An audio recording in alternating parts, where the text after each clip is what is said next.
Keep them off me. The Invincible animated series comes with a whole arsenal of lovable characters, and one such character is Robot. Although at first he's introduced as a seeming AI in a combative robot suit, a sentient Robocop if you will, but as the series progresses, we get to learn more and more about Robot, and oh boy, a lot of us did not see that coming. So strap in for the journey through Robot's world and how he changes the whole group dynamic of the Guardians of the Globe through his character arc. Before we go into our explanation, we have a very small request. If you like our content, please support us by subscribing to our channel. This is a small click for you, but for us it means a lot. Thank you, and let's begin.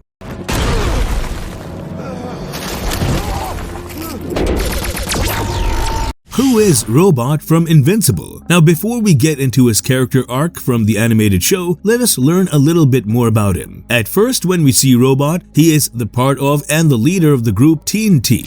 Our main character of the show, Invincible, came across the whole group while there was an invasion of the Flaxins. Together, the Teen Team and Invincible protected the city against the Flaxins. Soon after, their paths crossed frequently, especially after Omni-Man turned the original Guardians of the Globe into mashed potatoes. Robot genuinely comes off as an AI used in a combat special robot suit. With the way he spoke, it was very mechanical, and it was devoid of emotions as a whole. But as the series progressed, we kind of realized things were off. We learned that Robot is not an AI. It is actually a 30-year-old scientist known as Rudolph Connors. Rudolph was born disfigured. We do not know what caused this disfigurement, but it's extremely severe. He's short and stout, his head is bigger than his torso, and you can only see one of his eyes because his other eye is covered by the mass that has grown on his forehead. Overall, it is clear that staying alive and doing normal human functions is not something Rudolph can do. But owing to his intelligence, Rudolph made sure to use his knowledge for good. He made the robot counterpart, a drone that he can control. When the Mer Twins came across Rudolph and take part in his scheme, we learned from the villainous twins that Rudolph's motor cortex is extremely tiny. It's almost like the size of a pea, and it is being swallowed by the mass density of his cerebrum. We further learned that Rudolph has extremely dense neural connections, which is why the Mer Twins' machine almost broke down while they helped Rudolph. As luck would have it, poor Rudolph's lungs were not strong enough, and he almost had a toxic reaction to oxygen, which led to Rudolph secluding himself into the tank-like structure filled with fluid and robotic claws that helped him move. Rudolph did not want anyone to know about his true identity or his actual condition. Rudolph was miserable in his true state, and while he did not feel anything bad about it, he also did not have anything that was pushing him to break the wall he had built around him. That was until Monster Girl came into the picture. As their plight was quite similar, even though she did not know about it, Rudolph felt like he had found someone worth stepping out for. So when you look at it, it kind of makes sense why Rudolph did the things that he did, even though it was very messed up.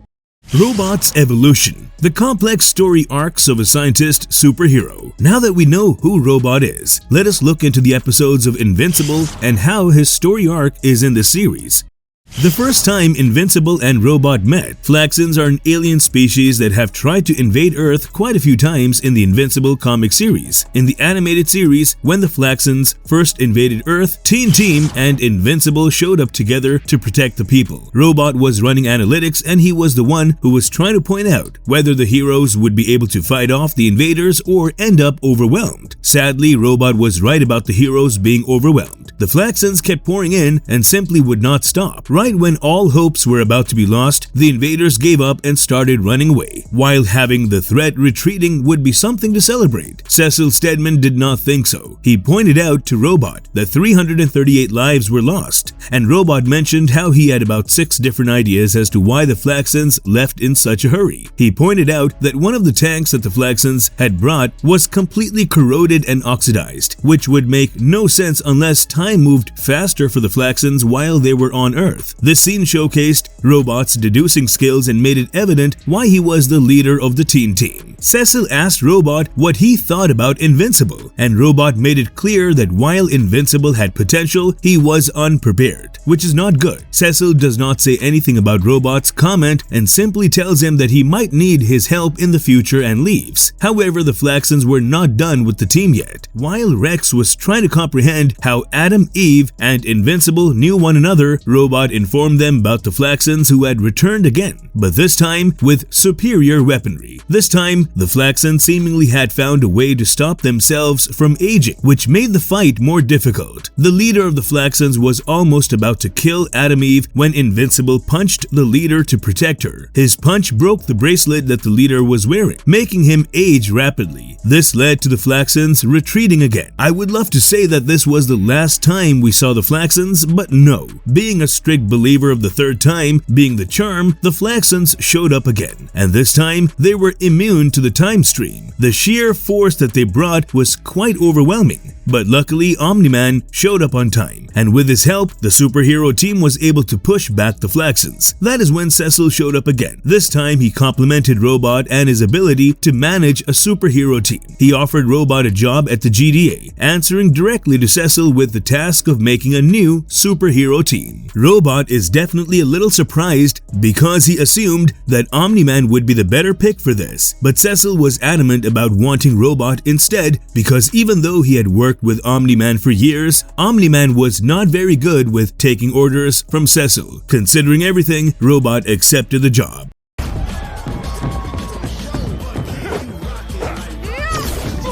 The new Guardians of the Globe. As Omni-Man had turned the original Guardians of the Globe into a pulp, there was a need for new Guardians of the Globe. Robot was the one in charge of getting the team ready. Every superhero showed up to partake in the trials, and even though Robot wanted Invincible to be a part of the Guardians of the Globe, Invincible refused. After the tryouts, a new group was formed. As the names were being called out, Rex was surprised to find Monster Girl being a part of the group, but soon he got a lesson for laughing like that because even though Amanda, aka Monster Girl, looked like a 12-year-old, when she would change, she would become this huge green monster who was almost indestructible. When Rex laughed at her, Monster Girl sassed him back, which Rex could not take. That led to them duking it out in the arena. Monster Girl knocked 3 of Rex's teeth out, and she stopped only when Invincible punched some senses into her. When the group finally got together, Robot, who is the team leader, tried his best to make sure the team members understood how important it was for them to be up and running as soon as possible. But there were issues in the team itself. In the first team meeting, Kate Prime did not show up and sent one of her clones to attend. Rex refused to wake up in the morning for training. Black Samson made it clear how he thought he should be the one in charge of the team, being one of the original members of the Guardians of Globe, and that he found it weird that the team leader was made of binary. Shrinking Ray pointed out how there was no teamwork present in this team, and one by one everyone left, leaving Robot and Monster Girl alone. Amanda pointed out that she cannot have 3 reading sessions a day because the more she turns, the more she ages backward. She tells Robot about how she used to be Monster Woman, but because of the aging awkwardness, it made no sense. Robot tries to empathize with her, but Monster Girl brushes him aside, saying that he's a robot and there is no way he would understand how she feels. The group moves into the Guardians' base, which has been cleaned out for the most part, except for one bloodstain on the wall, which Cecil refused to wipe clean because he wanted the new team to prove themselves worthy before that was cleaned off. While there was some witty banter here and there, one thing that Robot noticed was Monster Girl's closeness with Rex. It was clear that she found him interesting, which led to Robot coming in between them. He told Rex not to mix his personal life and work life, which did not sit right with him. In the midst of the conversation, Robot patted Rex on his shoulder and took up a blood sample unbeknownst to Rex. So, the air in the team is heavy, and there are clearly issues within the team, which becomes prominent when the team fights against the Lizard League. Sure, they win, but there is no teamwork between them. However, things are brewing under the surface that none of the team members knew about.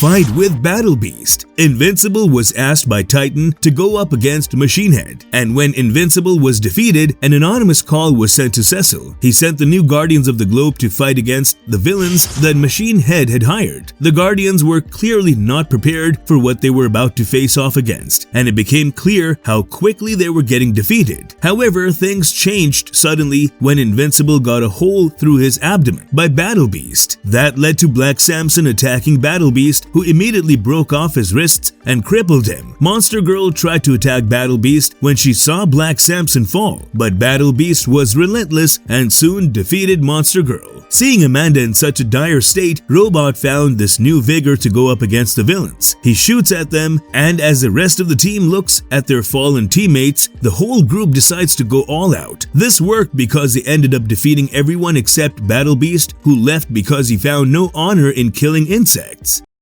Affection for Monster Girl. Seeing Monster Girl in such a dire state really made it evident how much Robot cared for her. While Black Samson and Invincible both were in the ER of GDA, Robot stayed next to Monster Girl day and night. He even went into her surgery when the doctors were unable to figure out how to help her. He was the one who stepped up and decided to go all out to protect her. He even flew out to the Arctic to get a cerulean cosmos for her. This flower was crucial for her recovery. When Black Samson awoke from his coma with his powers back, he told Robot that he could see how much Robot cared for Amanda. Robot tries to brush it off, saying that he's meant to take care of everyone, but it's clear that he has a soft corner for her. When Monster Girl wakes up, he is the first person she sees because he never left her side. During the celebration of Monster Girl's recovery, Robot tells her that he will never let her die, but he repeats the word die several times, which weirds everyone out to a certain degree. But no one truly knew how far Robot was willing to go for her until the big reveal happens while Omni-Man and Invincible fight. Lie, Love, and Clone. Mer Twins are two villains who are excellent geneticists. Somehow they both ended up escaping from the prison. While escaping, one of the clones ended up dying, but that is no issue. The remaining Mahler made a machine and rebuilt his clone from scratch. This entire thing was being overseen by Robot because he was the one who helped the Mer Twins escape from the prison. He did not quite understand why the clones insisted on fighting about who was the original, but he showed himself to them and gave them a job. With a blood sample, he told them to grow a clone for him, and then they would get the payment that they wanted. The Mahler twins were not very trusting of Robot, so they implemented a few precautionary measures into the growing clone. However, they were shocked when Robot pointed them out the next time he visited them. He gave the Mahler twins a neural link chip and told them to install it in the clone, and once the whole process was done, they would get the thing they had been seeking for so long, an obedience collar. The real Robot reveals himself, and he explains that he wants a new body because he has met someone. He tells the twins to hurry up because the oxygen is toxic to him as he opens the pod. The twins lay him on the table and start the process. Because of Rudolph's physiology, the machine explodes, but the consciousness transfer is completed. The clone wakes up in the body of young Rex, identifies himself as Rudy, and mentions how he can still feel being the original. The Mahlers explain that this is done to make the consciousness seamless, and luckily for Rudy, the original Rudolph is already dying. Rudy tries to save the original Rudolph, but the original asks him to live his life and let him pass away. Rudy double-crosses the Mahler twins after giving them the key to the obedience collar and tells them that they have to go back to prison now. Thanks to his neural link, Rudy is able to call upon several robotic drones, even a big one, when the Mahler twins are not defeated by the usual ones. The new introduction. When Omni-Man and Invincible were fighting, Rudy showed himself in his new form. That shocked everyone. Rudolph opened up and he made it very clear that he did this because he felt like Monster Girl was in the same shoes as he was, and that made Monster Girl a bit distant to him because she needed some time to process. Robot helped criminals escape to make himself a new clone so that Monster Girl did not feel alone. However, as the situation between Omni-Man and Invincible became dire, people's lives were in jeopardy. That is why, despite Cecil's orders, Black Samson called the Guardians to go and help the people out. Rudy was not sure about breaking the orders, but when Monster Girl reminded him that he was no longer a robot and he was a person, Rudy joined in. We see Rudy helping the Guardians figure out where the people are buried by scanning the rubble with his drones. When the Guardians come back, Rex tries to clean up the bloodstain that was left because he feels like they had earned it. Black Samson tried to stop him, but everyone in the Guardians stood up to support Rex, including Rudy, which made Black Samson realize that now this group was like a team. So even though Rudy did some very messed up stuff, in the end, his group does accept him for who he is, and he's back to being part of the group, no longer ostracized as just a robot with no feelings. A closer look at the powers of Robot. Rudolph is an extremely intelligent man, and he is a technopath. Even though Rudy is his clone, Rudy inherited his genius, and we see throughout the series how quickly Robot is able to figure things out. His deducing abilities are out of this world, and thanks to his engineering abilities, Rudolph is able to reverse engineer things, make things from scratch, and easily control a bunch of robots. Marvelous verdict. Robot is a fan favorite, as he's a complex character. Sure, he does mess up things, but he has good reasons for it. And as fans, you can't help but feel happy for him when he's finally accepted by his group. But we must say, his character arc in the comics is far more complete, and we are very eager to see how the second season of Invincible will explore that. If you liked our content, don't forget to leave a like and subscribe to us if you haven't already. Have a good one and be safe. Thanks everyone. See you next time. Prison. You double-crossed us, you fat, grown piece of shit.